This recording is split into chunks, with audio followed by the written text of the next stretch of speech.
Happy Valentine's Day. Well, fine. It's not actually Valentine's Day. It's the Wednesday before Valentine's Day, which I believe is on Friday, the 14th. I won't lie, I have just been going up against some serious audio issues, and I'm shaking that off. You guys, I am so excited for this episode. If you don't know what this episode is about to contain, well, let me tell you. I asked you all to send in some of your love woes or your love advice you were seeking, whether in the form of an audio recording or a write-in, and oh boy, baby, did you all deliver. I was sitting in my bed earlier today listening to all of the recordings you guys sent me and reading all of your written in submissions, and man, it just brought a little tear to my eye. Hearing your voices is like, oh my God, I'm not actually alone. Like, I feel when I do this podcast like I'm just chatting with all my best friends. That's how I consider it. That's how I look at it. And I don't feel lonely really in that because I have quite the vivid imagination. And I've seen you guys on social media platforms and stuff. A lot of times it's not maybe your face or your name even or whatever. And it's so cool to get these emails and like hear your voice and hear you say, "Hi, Kennedy." It's like, oh my God, it was so fun. So thank you so much to everyone who submitted. I'm really sorry if I don't get around to your question. It does not mean that it wasn't a wonderful, amazing question. And I will be sure to email back anyone who sent in a submission that I don't answer on this podcast today. So hopefully I can help you, or maybe not. I'll also preface all of this by saying that who am I to give advice on anything? I am by no means a professional love coach. I know, surprise, surprise. I am also relatively inexperienced in dating. I have a lot of opinions on dating, though, and a lot of opinions on relationships.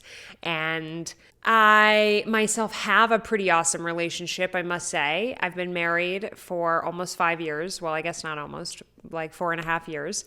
And my husband and I have been together for 10 years. So, I know something sort of about that, very specifically. Maybe I have some personal experience, but otherwise I'm just shooting in the dark. And I don't know, I think that there is something to be said for a really outside perspective on a lot of these issues.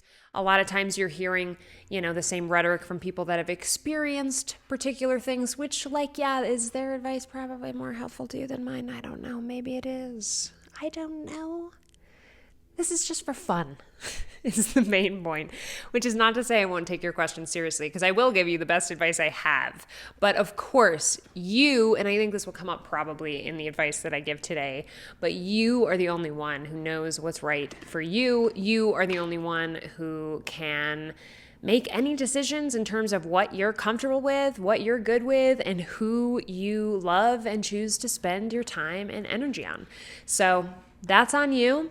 I'm just going to give you some fun input to play around with. Don't take it too seriously. My cat is ruining one of my paperback books. Excuse me. Oh, okay. I think those are all the disclaimers. And yeah, just thank you so much for everybody who submitted. You have made my life so easy, and you're going to make this so fun. I also think it'll be so cool for members of our community to hear from other members of our community, like hear their voices and stuff. It just makes you go like, oh my gosh, there really are people here that are invested in the well-being of this entire community. And it's just so beautiful. Wow. I'm grateful. Thank you for being here. And all of you out there, know that you have so many amazing people out in the world that are on your side and on your team. It's so cute and cool. Okay. Okay, I think let's get into it. I think you guys are going to love this episode, and I hope I can give you some good or just funny, or I don't know, potentially bad advice that then just shakes things up and makes you remember why the good advice you've been given by somebody else is so good. Okay, this submission is from Rachel. Hi, Kennedy. Longtime fan, first time caller. Here's the skinny. My relationship woes. Um, I don't have a lot of experience with dating and relationships. To be super honest, I feel pretty strongly about not wanting to really date around a lot. I really just kind of want to date, the one person that I want to marry. That's kind of my feeling on the matter. Um, I have gone on dates, was involved in shall we call it, a situationship for several years. That was really, really hard for me. I did date one guy specifically for several months. He was my first boyfriend. Um, Embarrassingly so, and I feel like you're going to understand this because you've said that you're a people pleaser. I dated him because basically all of my friends said that it would be a good idea, except for my best friend. She was like, "Why did you date him?" Was not attracted to him.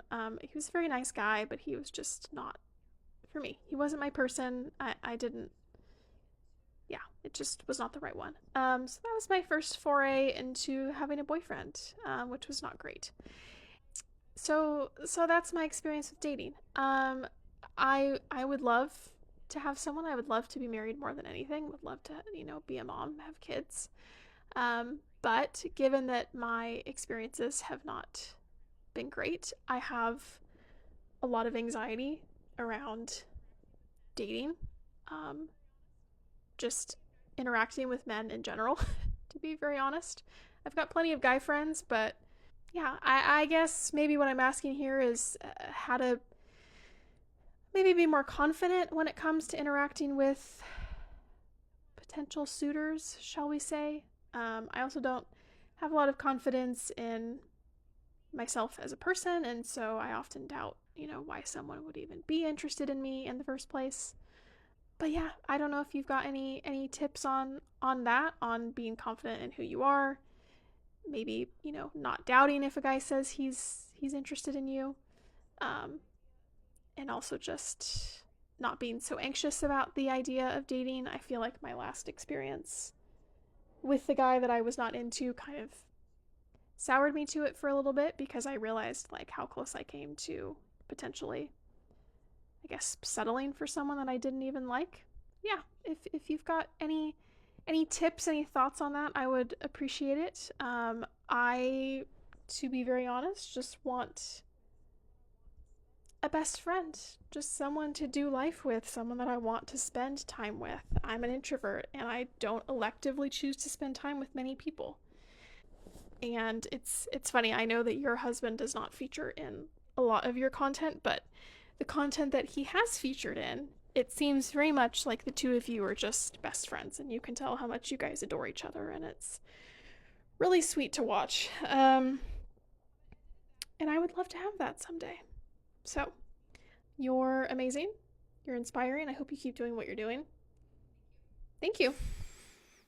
Okay. Thank you so much, Rachel, for sending that in. I loved hearing your voice. And I will say, after hearing your lovely voice, hearing you articulate your thoughts, I have no doubt that you will end up finding the relationship that you are hoping for, and definitely deserve and is worth waiting for and worth fighting for, if you ask me.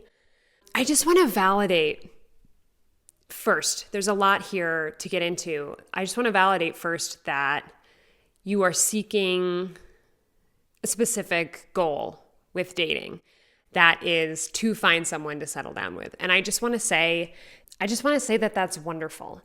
And I think currently where our culture is at, it's a really weird time, I think, to be a young person. I think people are in a lot of very different boats. Not that any of those boats are bad, but I feel like currently as a society, we're moving further and further away from commitment and further away from wanting to settle down and remove options from your life. It makes it really difficult when you are at a place where you know that a committed relationship is what you're looking for. It just makes it harder to find other people that are looking for the same thing. So I just want to validate the fact that that's a totally okay and awesome, wonderful thing to want, and to want to conduct your dating in such a way that sort of respects the end goal you're looking for, which again is not to say anything about people that are dating purely for fun. So don't take that as that being a bad thing. But because I think there's a lot of people out there who are adding that voice to the conversation, and rightly so, I just want to say I think it's awesome to be young and seeking a life partner if that's what you choose. Another thing I will say as a follow-up to that is something that you touched on in here, which is that there is a pretty high standard for who that partner should be for you and the role that they occupy in your life. And I think, again, that's something that's different for everybody.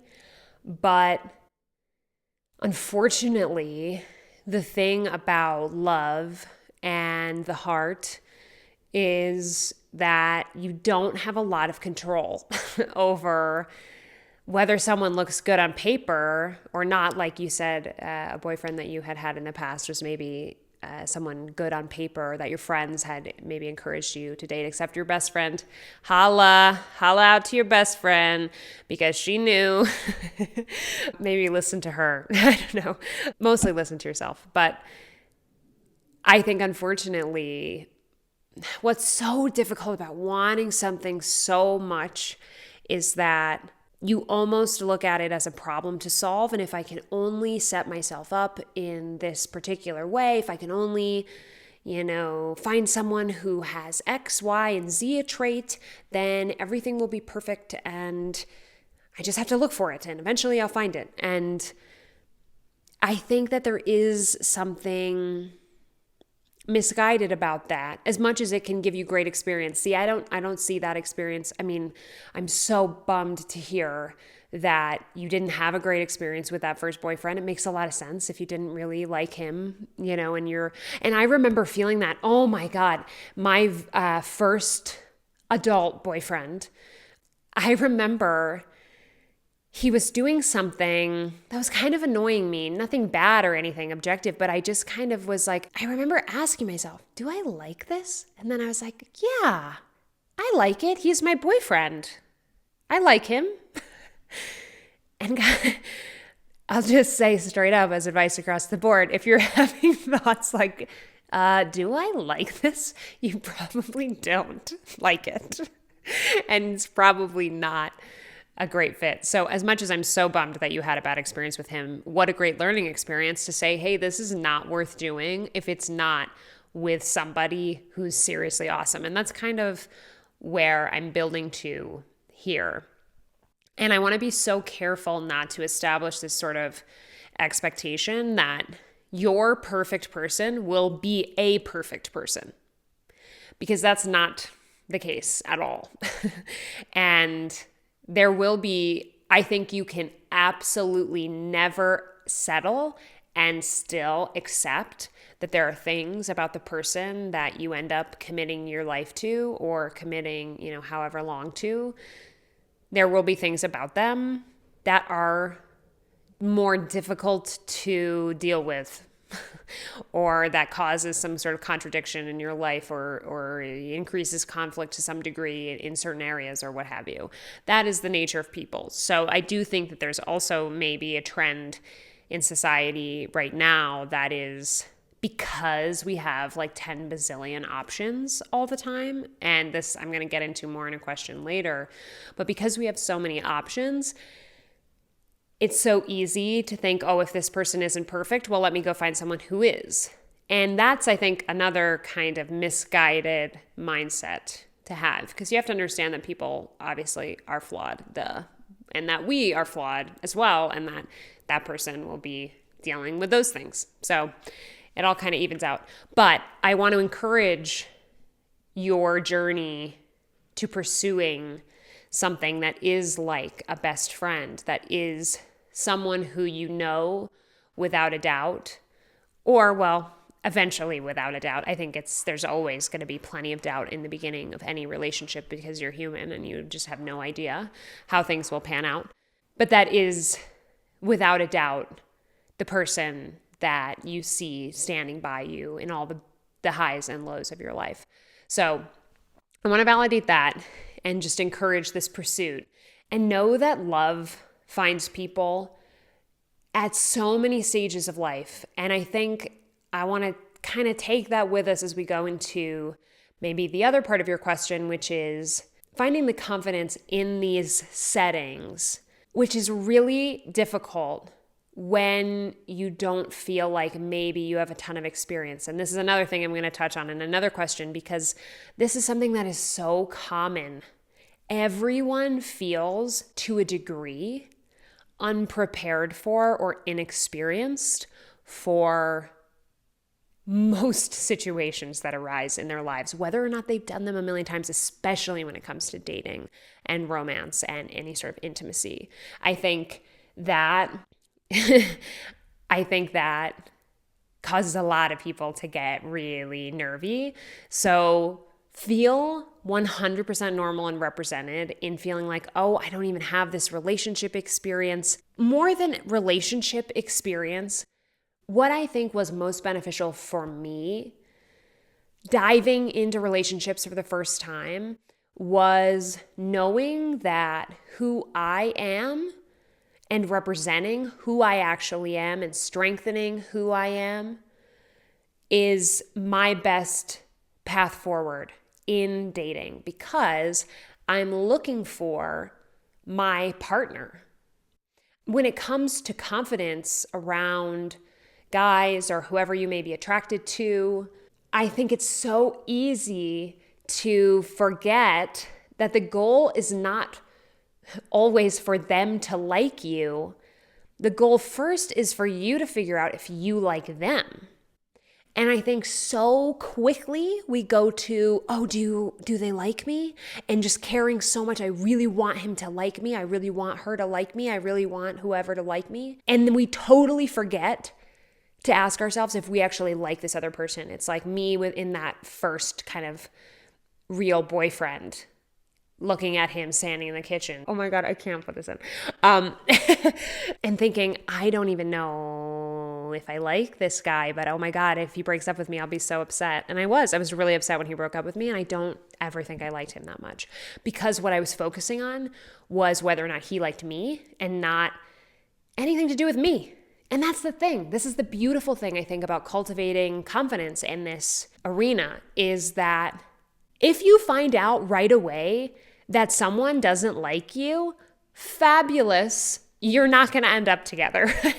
That's great. I mean, well, I guess there are some certain stories where there's, enemies to lovers. It happens in the books anyway. The goal, you have to pound this into your head. The goal is for you to find the right person for you. And if somebody isn't down for you, then they literally don't matter in this regard. They matter on a fundamental level. But in this regard, they don't matter. It doesn't matter.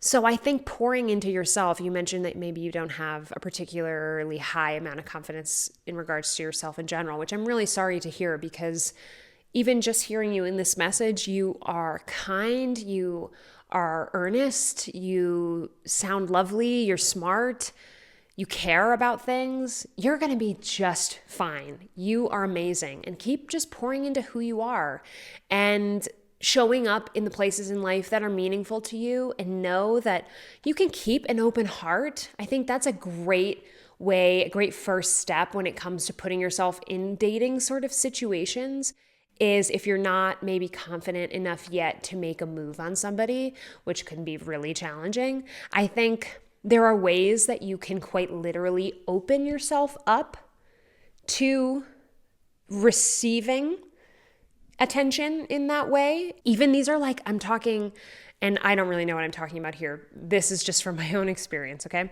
This is just girlfriend to girlfriend or girlfriend to whoever, okay?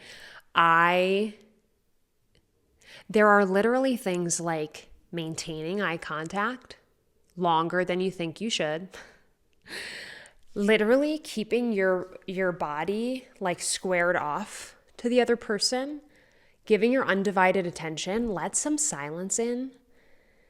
Just let kind of when you're interacting with people you might be interested in, just give them a sort of open receiving energy. Maybe this is crazy and like that won't do anything, but I'm not saying that it hasn't worked for me, at least. So I think that could maybe be a good thing to practice. And even if it's not with people you actually like, even just getting comfortable being uncomfortable with other people is amazing. Practice putting yourself in non-romantic social situations. Like, I go gab on and on about how much I go to the dog park, right? But at the dog park, I have a community of people where like for a while, I was feeling more and more socially like, I don't know. I always feel uncomfortable. I like get so nervous having small talk interactions with people. I went through a phase of that. And then I just kind of put myself in a situation where I would have to have those interactions all the time. And now I feel so much more confident. And it translates into confidence in all other aspects of my life. So that would be what I would encourage you to do. Build up your confidence in other social settings that are lower risk with strangers who may never see you again and who cares. Just put yourself in that situation and practice. And then that practice really does make things so much easier when it comes to the higher stakes kind of interactions. You're just like warmed up, And invest in yourself and in what you love and who you are, and try and present yourself as truthfully as possible, because that gets you closer to your end goal, not changing yourself to be who you're not, which is not to say, by the way, and maybe this is controversial, but at the beginning of a relationship, I think when you're first pursuing someone, you're probably not showing them actually your full truest self. And I think that that is a necessary step to a degree, which is not to say to be deceptive or to lie. That's not at all something I encourage. But there is it's almost like a formal presentation. It's almost like how you act at work is like you kind of have a different expectation of your behavior because of the setting. I do think with dating, there is a little bit of that formality. And I think that formality is good because you just take things slowly with people. You got to suss them out first and listen to your gut. I feel like I'm going to say that about 10,000 more times. You know when someone is worth pursuing for you. And you learn to cultivate that intuitive voice. And I think you're going to be off to the races. I am really excited for you. And I have no doubt that you will find someone to share your life with who's your best friend and who loves you dearly. And I am wishing for that for you at the time that it is right for you. Okay. Oh boy. Okay. I'm so sorry to report that we have had some serious audio issues over here. I don't know. My recording software keeps booting my microphone out, and so I can't record anything. It's very strange. So we're swapping microphones. I think the sound will be noticeably worse, and I'm really sorry about that. I am trying to roll with the punches here. So I figure you would rather this episode come out in a timely manner than with flawless audio. So really sorry about that. Okay, let's get on to the next question. This is a write-in from AJ, who's a 29-year-old female. She writes, "Hi, first I have to say I'm so glad your podcast is back. I resonate so very much with your thoughts, and sometimes I feel like you're describing me when describing yourself and your inner workings. This is so nice. Thank you so much, Amanda. I really appreciate it. We are not alone in this crazy world. That said, I was wondering how you balance growing both together and as your own self when in a long-term relationship. I have a great partner of nearly 3 years, and we have zero issues growing together, but I feel that nearing the end of my 20s, I am on the cusp of transforming myself. Sometimes my own growth feels lost among everything else, just trying to keep my head above water. How have you made that space for yourself?" What a fabulous question. I really relate to this question a lot. As someone who also has been in the long-term relationship since I was quite young, this is something I have navigated intensely it is a really difficult thing to balance exactly what you described. Growing together, but then, especially as individuals, especially if you're together young, how you can still honor your own independent growth, right? So I love to hear that you guys are growing together well. That's so beautiful. As for growing independently, in my experience, what that has looked like is a lot of communication. Sam and I spend a lot of time together, and sometimes there have been moments where we've come to conclusions either independently or together that one of us needs to have some sort of solo experience, whether that is go on a road trip or go visit your family by yourself or go, whatever. There have been certain things that have been sort of built in to my life that have sort of forced some independence, like my job. I've really gotten to investigate myself and to grow independently in that environment. So even that physical environment shift, I think, gave me some opportunity for growth. Sam and I are people, and this isn't everybody, but we are people who do not spend a ton of time with other people together. Sometimes we do, don't get me wrong, but we're not the type of people that we don't have like one shared friend group. And I love it that way. I love having my own friends, which is not to say they don't know Sam or that they, whatever. But when I want to spend time with my friends, for me at least, that serves as an independent experience for me where I can go out in the world, hear new ideas, experience new things, and then I even get to bring that back into the relationship as new information, new things for us to talk about and to think about together and what have you. So I try to keep the majority of my friendship time independent from my partner. And I think that really helps me move forward as an individual. I can have different kind of conversations with my friends and just get their different opinions. It's not like I'm discussing anything with them that I wouldn't with Sam or anything like that, but it's just an opportunity to explore yourself as an individual when you may have been in a situation where you're just doing a lot of couple time, a lot of we time. I think getting you some like physically independent time in the world away from your partner is always really useful. I will also point to something that was perhaps a bit more dramatic. I don't know if this is going to be the right move for everybody. um, I was facing a bit of an identity crisis, and this was maybe 2 years ago. And I really didn't know who I was. I really had lost myself in sort of the performance of who I thought I was supposed to be.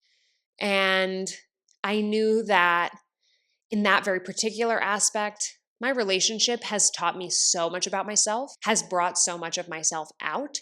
But I knew in this particular instance, I could just kind of tell I needed space. I needed to feel totally independent and have just kind of the mental and emotional space to just focus on my own growth.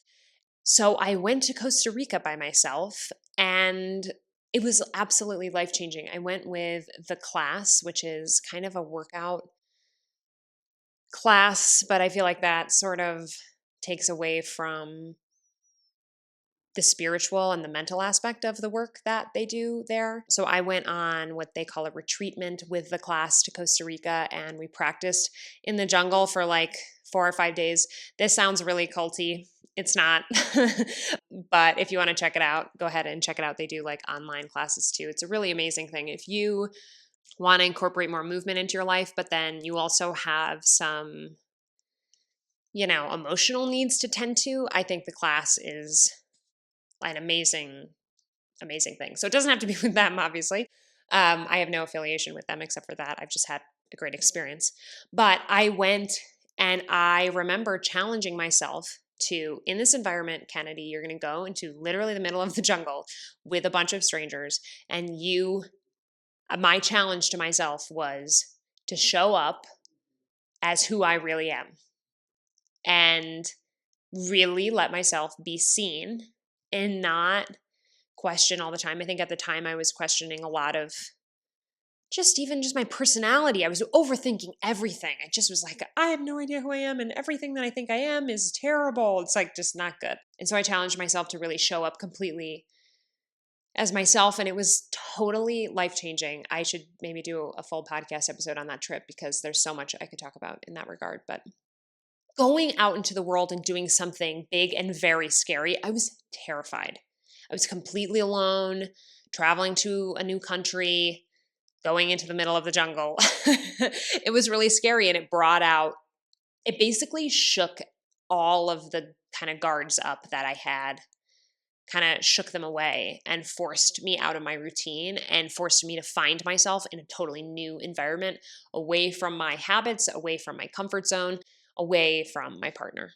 And I got to come back to my relationship and bring that with me, and how that's changed me and how much that's helped me to grow. It's all come along for the ride and benefited our relationship overall. So that would be my advice to you, is try to carve out some physical experiences for yourself that really allow you to explore this sort of cusp of growth that you're on, or that scare you, force you to navigate the world in a scary situation, not an actually scary, like you're in danger situation, but you know what I mean, out of your comfort zone, scary situation, and navigate that all by yourself. That would be my advice. Hi Candy, hello from Russia. I'm such a big fan of your work, so here's the question. When you find the right person for yourself, what should it feel like? Should you just click instantly? It's okay that you are so shy, that you can't even look him in the eye, and it's really hard to make a conversation because he's really shy himself too. And out of utter fear, you're trying to avoid any interaction because you're scared that you would make a complete fool of yourself. Also, I wanted to add that thanks to the show, I found an amazing group of friends and they gifted me a sweater for my birthday. And there is a citation on it that says, "We choose soulmates ourselves." I got 4. This is just incredible, still feels surreal, so we love you so much. We are waiting for your upcoming projects. Thank you for this opportunity and bye. This person wanted to stay anonymous, but thank you so much for this beautiful message. I love your question, and I just want to say there is nothing that brings me greater joy or satisfaction than hearing about the friendships that you all are forming in your real lives from this online community. It's like, that's like so cool. So thank you for sharing that with me. And thank you to the lovely friends that you made who gave you that sweater. That's so nice. Okay, so what I got from your question was, what is it supposed to feel like when you find the one, or when you know that someone might be a good fit for you romantically? Is it normal to be really shy, to want to avoid interactions at all costs, et cetera, et cetera? Well, I'll start by saying everyone's experience, I imagine, is different when it comes to whatever that feeling is. I have experienced dating where I liked someone, or they gave me butterflies, or made me really nervous. And we dated for a little bit, and I realized that they weren't the one. And then I've had the experience where, and I don't know that you're necessarily asking about what it feels like to find the one, but I kind of feel like it falls into the same category, which is when I found the one, quote unquote, which I do believe in, honestly. I do believe the when you know kind of thing. So I do think when you like someone, I think it's perfectly normal to be terrified of them and want to avoid them at all costs because you're both so shy. And if you both are equally as shy, I think it's very likely that maybe you both have the same feelings for each other. And to me, it certainly sounds like you have some feelings. And I think that is so beautiful. I think one thing that I hope you really savor in those early parts of relationships is those moments, is the beauty of the beginning, where things feel so nerve-wracking and you just have no idea if the other person likes you. You don't know if you're coming across as a normal person or totally wacky. I just think that's so beautiful. And I really encourage any of you who are in that position to take if you can, that's just such a magical, beautiful feeling that you just described it so perfectly in your voice message. I don't think there's anything wrong with relationships that start off with two people who think there is absolutely no way we're ever going to be together, and then turns out they're compatible and they fall in love, etc. But I do think that there are instances of that initial spark, quote unquote, or that feeling where you click sort of instantly, or maybe that you just have this gut feeling like, oh, something about that person makes me really nervous in a good way. If you're feeling nervous in a bad way, maybe we don't date that person. Nervous in a good way, maybe yes. So I think that that is totally normal. And I think that the biggest takeaway here in terms of like feeling that out and making a decision of, is this maybe something that might work? You got to really trust your gut. And that includes interpreting maybe how the other person is feeling before they tell you outright how they're feeling.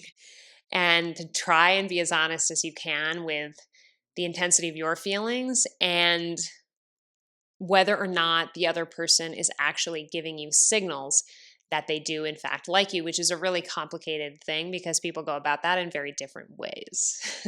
So there's no right or wrong is the point, but the more you can listen to your inner feeling, the more you can trust that your gut is picking up on things that your mind can kind of spiral and convince you out of. Your mind is not a super helpful part of the whole love formula. I mean, it's important, but there are things your mind makes excuses for people. Your mind also convinces you the worst of other people. And so I would just encourage you to really cultivate listening to your heart and to your gut in terms of, is what I'm feeling real? Does this other person feel the same? Not that you can always tell that. And most importantly, is this right for me? So I would just encourage listening to yourself and trusting that you will know when someone is the right person to pursue. And if you're convincing yourself to do it, that's probably not the right path. Or if they're giving you strong signals that they don't really want to pursue something with you, well, then maybe it's just the wrong time, or maybe you just move on. Okay, next question is from darling Olivia. Olivia says, "Hi, Kennedy. Love listening to your podcast. Thank you so much. Here's my love question. How does one deal with being single and never being liked by someone before while people are having boyfriends and dating around them? Thanks, Olivia." Yeah, this totally blows. This is a situation I think everybody experiences in one way or another, whether it's with dating or friendships. There's always some point in your life where you're going to feel like you're looking around and everybody else is onto something or doing something that you are not doing or you are not onto. And there's a huge amount of discomfort in that. So I just want to validate that. That feels really uncomfortable and it's really hard. I will say, you don't know that you haven't been liked before. You might just not know. That person just might not have told you. But I totally get it. And I mean, it depends on how you want to go about it. You have to remember, like what I said earlier, that dating is about finding the right person. It's not about being liked or being liked by the most people or dating the most. I have not dated very much in my life at all, very little in comparison to a lot of people. And I still found someone that I ended up marrying. And so it's just remind yourself that it's not a race. It has nothing to do with your intrinsic value. Being romantically desirable doesn't really count for much outside of you finding the one person that you want to be with, or finding one of multiple people you might want to be with throughout your life. So it's about the matching. It's about the pairing. It's about the matching. It's not about being the one with the most romantic attention, etc. Which is not to say that that doesn't feel good, because obviously it does, and it sucks when that's not happening. But just know that it's not anything to do with you, and it doesn't take away from your ability to find somebody that you do really connect with and that does like you for who you are. So you can go about it in a number of different ways, I think. Again, pouring into yourself and really investing in who you are and who you want to bring to the table in a relationship, and just allowing the right person to step in when the time is right. That's great. I think you can also get more proactive with it if you want. And if you want to maybe ask your friends of, hey, does your boyfriend have a friend that maybe we can all go to laser tag together, or we can go get drinks, or we can go on a hike, and, maybe find yourself, use your friends, but maybe use your friends' connections to maybe other people that their partners might have access to kind of expose you to new groups of people, and to go out and do fun things that aren't a date necessarily, but just helps you to find other people. And I think there is something about sort of putting yourself in a position where you're maybe around a couple of couples with like two single people around, does kind of set the stage for the two single people to potentially at least consider each other as potential partners. So you can maybe hack the system a little bit that way and just see if that ends up cultivating a flame. Because there's a difference, right, between you can maybe meet somebody who you like or attracted to, who might be attracted to you back, but there's just maybe not the right environment to kind of breed the sort of vibes that you need to actually get something done, like get on a date with them or what have you. So manipulating your environment can help with that. Obviously, if you don't like each other, you don't like each other. But if you do, then hey, the groundwork is sort of laid. I would also say that I don't know how old you are, but life is full of so many paths. And I think one of the best things you can do for your romantic life is to pursue your own passions fully and be present in them and be open-minded to the people that you meet along the way. And I think oftentimes love will find you when you're not looking. And it can be really hard to stop looking, but I would spend that time investing in yourself.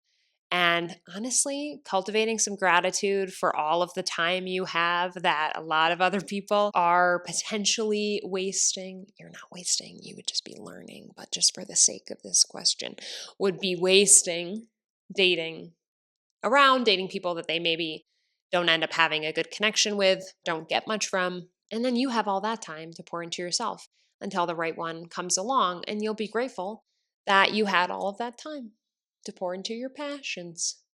That would be my advice, but it's just hard. Just keep pouring into yourself and focus on what you can control, which is who you are and the way you present and what you spend your time and energy doing. And I think that should be on things that build you up. And that is an inherently attractive thing to people.